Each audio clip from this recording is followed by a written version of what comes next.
Hi, I'm Warren Sanders, and this is Cool Tunes for Hot Planet. With me today is Dr. Garrett Boudinot. Dr. Boudinot is a climate scientist and the founder of a company that's working on carbon capture solutions based in Brooklyn, New York. Dr. Boudinot, thank you so much for joining us today. Warren, thanks for having me. So, I'm here just to ask you about your experiences working with the Climate Music Project. So, as you know, I'd sent you a list of possible general questions. Do you have any particular memories or anecdotes about one of your experiences working on one of these pieces? Can you tell me something that stands out in your memory? Oh, yeah. So I've worked on a number of pieces with the Climate Music Project, including I think maybe the most memorable in that it's one of the more recent is a piece with Scarlett Rivera called "The Voices of the Animals," and Hmm. I like that one because it's really, I think, representative of how the Climate Music Project works. I'm a science advisor with the project, and so I come with my background in understanding the data of climate change, and then the project connects us with composers who are really focused on, bringing the emotional power of music to different audiences. And Scarlett has this incredible background as a violinist working across, rock and roll, classical music, a really cool catalog of music that she's worked on. And when we first met with Scarlett through the Climate Music Project, one of the first things we do with composers is ask, what about the climate change problem is most concerning to them, most pressing to them? And I love that first step because it often pulls us as climate scientists outside of the data that we focus on. And in science, we're often in our own niches and has us think more broadly about the climate problem. And Scarlett's main interest was deforestation and the intersection that climate change has with deforestation, and particularly how that impacts these majestic, large animals that are so exemplary of not just our beautiful biodiverse rainforest, but also the destruction that they're seeing. And so I think over a year of iterative work with Scarlett, as we learned about her interest in animals, biodiversity, and rainforests, we created this composition, or she created this composition that we were able to be a part of, called Voices of the Animals, that really, again, uses that emotional power of music to convey not just, overall climate change and land use change, and that's really where the data that we as climate scientists were able to bring and weave into the music, but then her ability to, again, take that into music and really create what I think was a powerful piece that weaved in the story of deforestation, the story of climate change, but also, I mean, the sounds of these animals to really make it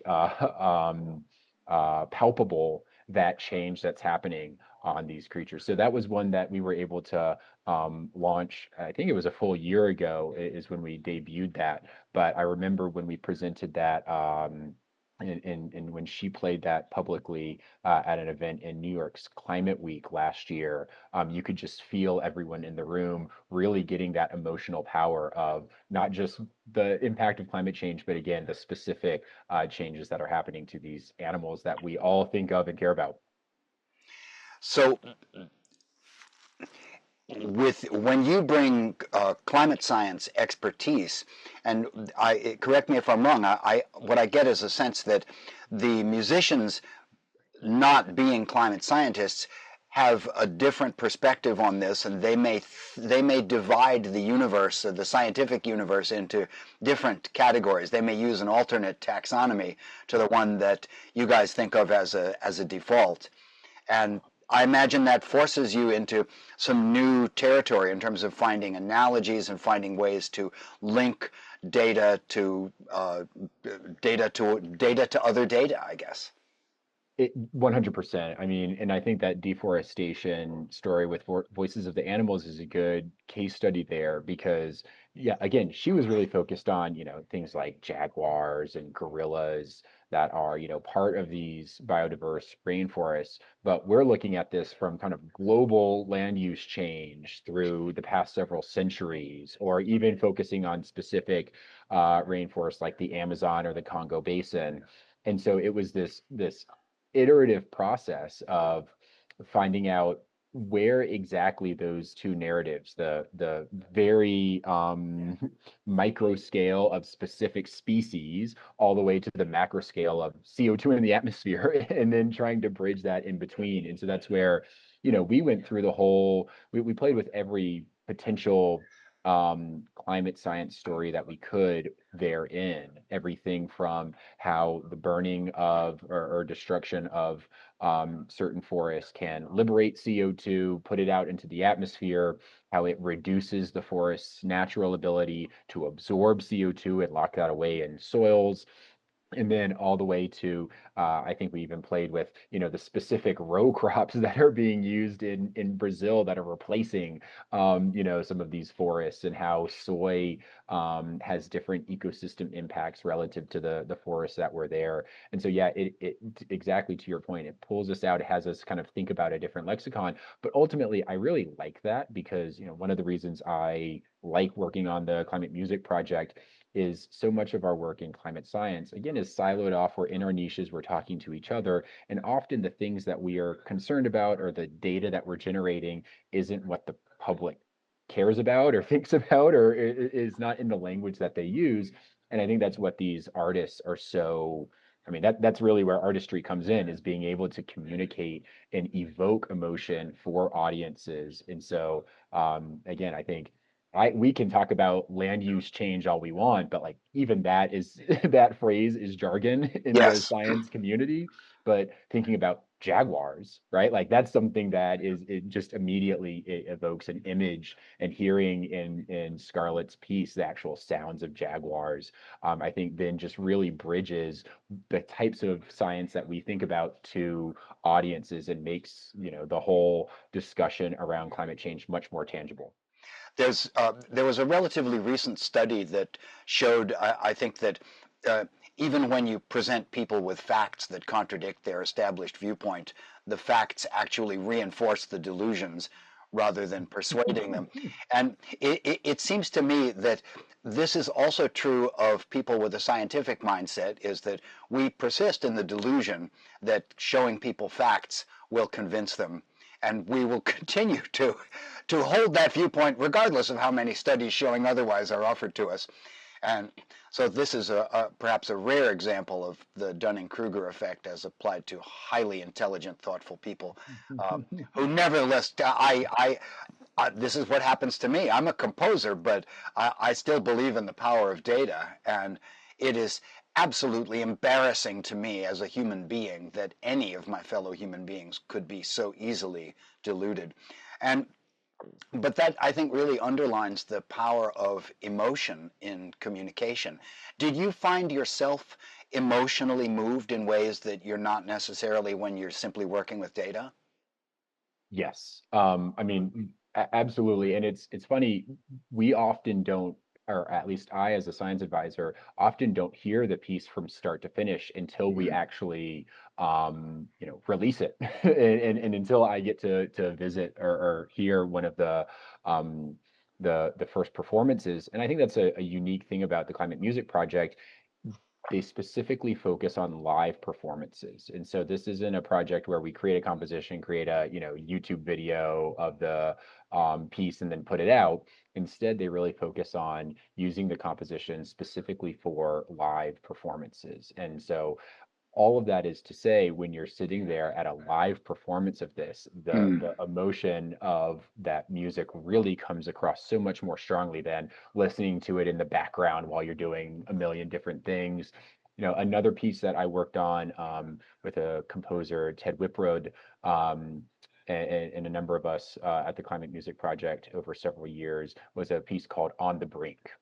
And this was a piece that was, from a science perspective, very much in the weeds on the chemical reactions that store CO2 over millennia and then release it from fossil fuels through combustion, and what we're doing with climate change. And it really situated this. There was a narrative that Ted put together of a kind of vicious cycle of what's led to climate change, and then imagining a virtuous cycle where Mm. we're able to develop solutions. We again, all this language that I'm using is kind of all in the thought that went behind it.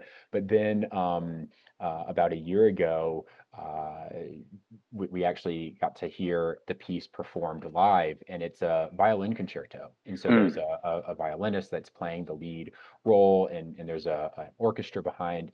And I mean, I get goosebumps just thinking about it, because that kind of carbon cycling dynamic that I just described is something I've spent my career focused on, but hearing the piece just Mm. brought so much emotion out of, I mean, myself, and we had a panel discussion after, as we often do, to kind of talk about how the science led into the piece and what we were meaning.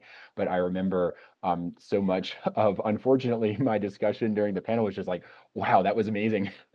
Because it's often hard to kind of talk logically through this when you've just heard something that is so moving. And I think with that piece, you could really feel that vicious cycle, the way Mm. that he composed that in creating the first part of that movement, and really quite, the way I would describe it is dark, and then Mm. that virtuous cycle, and then just really getting the mind going of all the different solutions, and just a general feeling of hope that is hard to talk through, hard to get across with data, but music is able to do so well. One of the things that strikes me as so interesting about the Climate Music Project's work is that they're not, on the one hand, they're not just sponsoring songs. Um, and that's a separate purview, if you will. But it seems to me that the emphasis on live performance and presentation and the integration of visuals and panel discussions afterward, it's almost as if what they're really doing is creating a new model for the presentation of academic research. Uh, and all science should have a soundtrack. I mean, 100%. And I'm with you. That's what I love about the way the Climate Music Project approaches this is, as you said, it's not just about the song itself. That's kind of the medium through which these discussions and the presentation happens. But as you said, the visual component is a whole complementary effort where they bring in incredible visual artists who create graphical representations, not just of the data, so that you see kind of, as the musicians have weaved the data into the music, you can then see that data unfold, and it kind of, I think, connects the synapses to really make it clear for the listener how this all works together. And then we have the discussions after, where Yes. the audience is able to ask questions, the composer is able to talk about, again, what kind of how they created that composition to demonstrate the data. Then we as scientists are able to talk about what went into it. And I think everyone walks away, yes, feeling the emotion of music, but exactly to your point, much more aware of the data that went into it, and that kind of I keep using the word data, but really just the overall scientific framework of how we understand this, and not so again, not just what it says, but how we're interpreting it, how we understand it, what we can do with that. And I think that's I'm with you. It is, if only, I feel like in science we have seminars, we have posters, and no one walks away with the level of understanding that you can from something like a climate music project If performance. you have the misfortune to be presenting your paper at 4:20 in the afternoon, there's going to be a whole lot of people in the audience going, Yes. Yeah. Waiting for the happy hour after the conference. or something that any of us who've done either research or teaching know, the phenomenon of people in the audience who've been storing up a question for years and are determined to ask it of you in order to demonstrate how smart they are. Right. Right. Yeah, and that is what's cool about this too, right? Like, we're not presenting some new finding or some specific framework, but this is something that I've been really happy with, and how all the compositions that I've seen the Climate Music Project do is it's really aggregating data from in science from across disciplines and across researchers. And so, exactly to your point, there's no specific perspective to, present and argue against, right? Right. It's really presenting out the information, and then having a really thoughtful dialogue around it rather than yeah trying to say who's right or wrong. Right. Some of the visuals that I've seen from the videos, just looking at it and analyzing it from the perspective, sort of from an Edward Tufte kind of perspective of the visual display of quantitative information, those visuals are terrific. Yeah, and it's cool because again the Climate Music Project has a number of different what they call sonification methods, and this is something I think get really creative with is how do you sonify the data, and you can use pitch, you can use tempo, you can use timbre, and so there's every piece that you hear, it's not always apparent exactly. You could listen to a piece and not know it doesn't sound like data fed into this. Right. It's very musical, and then having the visuals on top of that, that's where it really clicks for the audience to see how that fits in. And exactly to your point, there's been a wide range of ways that these visual artists have conveyed that. And it's cool because they have their own artistic style that then complements the music. And so, in a few, if I compare Voices of the Animals with On the Brink that I've worked on, with Odyssey, which is another piece that I've worked on, um, you know, all three of the ways that the data, or all three of those compositions have very different ways that the data has been visualized, but for all three of them, it really gets across that kind of scientific information that we've been putting together in the background and that the music conveys. And it reminds us that scientists have a separate task, which is communicating what they do. Yes, and I'll say I, as a scientist, have actually I think both um, through osmosis and intentionally have I think learned a lot in how to communicate data, both from again just kind of that discussion around the compositions, but then certainly visually because it's if only climate scientists had bespoke visual artists to support how we communicate the data. I think the general public would be much more aware of some of the nuance that is just hard to visualize on a XY axis. Right. And one of the things that we work with in music a lot is the, so to say, the epiphenomena that emerge from the interaction of different trends or different Mhm. types of activity. And in some cases, those are very specifically composed for, and in other cases, they're serendipitous or accidental. And that also does seem to model how the climate functions, where a couple of different drivers can interact in ways that are unpredictable and often kind of terrifying. Just to be sure we're staying in on planet Earth here. Had you had any previous experience working with either music or other arts? Um, Yeah, so I think that's what one of the things that drove me to join the Climate Music Project as a science advisor early on. I've always enjoyed playing music. I played trumpet in the marching band. Drums is kind of my first instrument and played in bands since elementary school. So always have been playing music. In graduate school, I was playing drums in a bunch of bands, everything from an 11-piece funk band to a 4-piece jazz ensemble. Nice. And we were gigging around. I was in Boulder, Colorado at the time. We were playing lots of gigs. It was a lot of fun. Great way for me to not only just express myself and get out of the lab and have a release from the science, but also a way to enjoy time with my friends and get out in the community. And so as I concluded graduate school, was thinking about what's next, and a lot of my the bands that I was in, I was having to leave because I was moving on to other things. I was thinking about, okay, how can I stay engaged with music as my career kind of takes me into other paths? And I so I got connected to the Climate Music Project and saw that rather than music being an escape from the lab and what I was doing, it was actually a way to kind of build out from the science that I was doing. And so it was just a really great mix of that background that I had, enjoying music, in communicating that kind of my own emotional side with Hmm. people into now doing that. And same as the bands that I had brought me closer with new friends. And one of the things that's been really, I would say, the greatest joy for me in the Climate Music Project has been getting to meet these incredible composers, musicians, visual artists. And that's just,